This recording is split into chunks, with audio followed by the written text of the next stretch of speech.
Nuovo episodio particolare al GF VIP, a poche ore dalla diretta con Alfonso Signorini nella serata di lunedì 10 gennaio.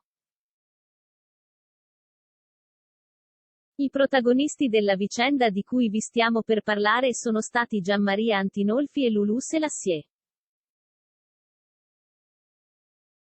Non si sono comportati proprio in maniera decorosa e allora gli autori del reality show sono stati costretti a rendersi artefici di un gesto diretto e duro.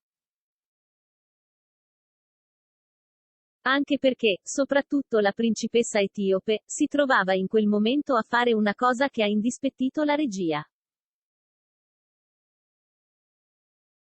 Prima di raccontarvi tutto su Gianmaria Antinolfi e Loulou, nelle ultime ore Miriana Trevisan ha detto che l'amica Manila si farebbe circondare delle persone sbagliate. Sei andata con le persone che mi hanno veramente colpito personalmente di continuo, e ancora, ti stai perdendo, ha affermato Miriana mentre era intenta a fare un'acconciatura a Manila Nazzaro. Baru mi ha detto che sono troppo buona, però mi ha anche detto una cosa stupida, che sto facendo la figuraccia davanti a tutta Italia, ha risposto la Nazzaro.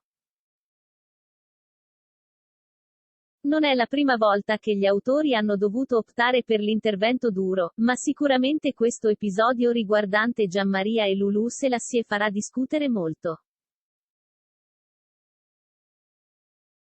I due presumibilmente erano stati chiamati in più di un'occasione dalla voce fuori dal campo, ma entrambi l'avrebbero snobbata. Erano stati invitati a recarsi in confessionale, ma tutti e due avrebbero comunque non rispettato subito le indicazioni. E quindi c'è stato decisamente un certo nervosismo della produzione. Dunque, quando si è accorto della mancata risposta da parte dei vipponi, un autore ha urlato a gran voce che avrebbero dovuto entrare subito in confessionale. E Loulou Selassie stava beatamente dormendo in quei frangenti. Lei comunque, quando ha sentito quell'ordine improvviso della regia, non ha potuto fare altro che alzarsi dal suo letto e rispettare quanto richiesto. Non è da escludere che Signorini possa rimproverare in diretta lei e Gianmaria, che dovrebbero essere più attenti al rispetto delle regole. Loulou Selassie ha parlato inoltre di Katia Ricciarelli. La verità è che sono molto amareggiata perché io pensavo che la sbattevano fuori Katia Ricciarelli.